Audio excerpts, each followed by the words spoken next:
Healthy bones underpin quite literally so much of our overall health and fitness, but it's easy to take them for granted. Anyone can get osteoporosis, which causes weakened, fragile, fracture-prone bones, but women tend to be most affected, and the risk generally increases with age. According to the National Osteoporosis Society, 1 in 2 females and 1 in 5 men over 50 experience fractures, mostly due to low bone strength. So, what can we do to look after our bone health? While osteoporosis might seem like something you only need to worry about once you reach a certain age, it's never too early to start looking after yourself. In fact, the earlier the better. Here's the experts' advice for looking after your bones, whatever your age. When you're very young, our bones stop growing after a certain point, so our childhood and teens, plus our 20s, to a degree play an important role when it comes to developing strong bones for life. Professor David Reed, consultant rheumatologist and osteoporosis specialist at 25 Harley Street, 25harleystreet.co.uk, points out that more than 50% of the risk comes from genetics, but lifestyle measures are certainly worthwhile, as they'll help ensure you make the most of what nature's given you. The message is, look after your bones, states Reed, who says there are 3 key points here, starting with weight-bearing exercise, to maximize your potential bone mass. Unsure what weight-bearing exercise means? Not to be confused with weightlifting. It's basically any exercise where you're working against gravity, so things like walking, dancing, jogging, rather than things like swimming and cycling, where you've got the water or a bike supporting your weight. Of course, calcium is also crucial for healthy bones, and Reed says fad diets, especially those which advise cutting dairy products and fats, can be a concern in terms of teenage girls, who may be compromising their future bone health. Ensuring you take in enough dairy products, without being obsessive about whether it's low-fat, and so on, is important, he says.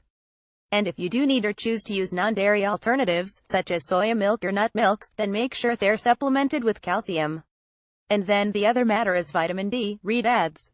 Essential for helping the body absorb calcium. Lots of people in the UK are believed to be lacking in vitamin D, the so-called sunshine vitamin. Reed says it's important young people get sufficient sun exposure, being sensible not to burn or damage your skin, of course, particularly in the summer months, because we know we often don't get enough vitamin D from the sun in winter. In your 30s and 40s, losing bone density is a normal part of the aging process, and it will begin to fall from the age of 30. Some people lose bone density much faster than others, and this can lead to osteoporosis, says Damien McClelland, Clinical Director of Musculoskeletal Services at boopabupa.co.uk. There are steps young women can take to guard against osteoporosis, such as maintaining a balanced, nutritious diet, which includes calcium-rich foods, such as cheese, sardines and leafy, green vegetables like kale. Reed explains that, while your body will have stopped building bone mass by this stage, you can certainly do the best you can in terms of maintaining it. Again, plenty of calcium and vitamin D are essential. McClelland suggests topping up your dietary levels with egg yolks and fatty fish such as salmon, along with regular exercise. Pregnancy and breastfeeding put extra demands on a woman's body that make it important for them to ensure they're getting enough calcium, adds McClelland. When a baby's in its mother's womb, it needs plenty of calcium to develop its skeleton, and if the mother doesn't take in enough, her baby will draw what it needs from her bones. Smoking is also known to be damaging for bone health, along with excessive alcohol consumption. Reed points out, though, that smoking cessation actually improves bone density. In other words, it's never too late to quit.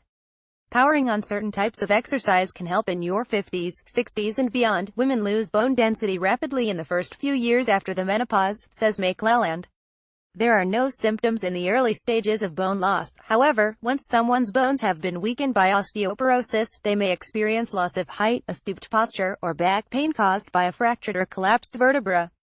Reed suggests women have a good chat with their GP about managing the menopause, and whether hormone replacement therapy (HRT) might be an option for them. He notes there are risk assessment tools for calculating individual osteoporosis fracture risk, and bone density scans can be carried out, which along with lifestyle considerations can help determine how best to manage the condition if it develops. Some people might need medication, but a lot of the focus for this age group is around managing fracture risk. Reed stresses that walking has been found to be beneficial for menopausal or older women in terms of bone density. Doing something to build the muscles in the back would be useful too, he adds. It's not only about the bones, but building muscle strength and helping to keep the posture up. Keeping strong can also help with preventing falls, a big cause of fractures for those with osteoporosis. Doing strengthening exercises like Pilates, yoga and body conditioning will reduce your fall risk. Notes read but seek advice before starting any new exercise regime, particularly if you've already got a history of fractures, as there may be certain exercises you'll need to avoid. Swimming can be a good choice for stretching and strengthening, for those needing to relieve pressure on the joints. For anyone with back pain associated with the condition, McClelland adds this pain can be managed in different ways, including medication, heat and cold treatment, and relaxation techniques, including massages and hypnosis. Regular exercise can help to relieve stress, reduce fatigue and increase bone strength. However, they should avoid heavy exercises that require a lot of bending forward, as this could increase the risk of injury to the weakened spine. Although osteoporosis doesn't affect how long it takes for a fracture to heal, a complicated wrist or hip fracture may require an operation to make sure the bone is set properly and heals in a good position, he adds. Making simple changes at home, including securing rugs and carpets, and keeping rubber mats by the sink and in the bath, will reduce the risk of slipping and a fracture occurring. Belfast Telegraph.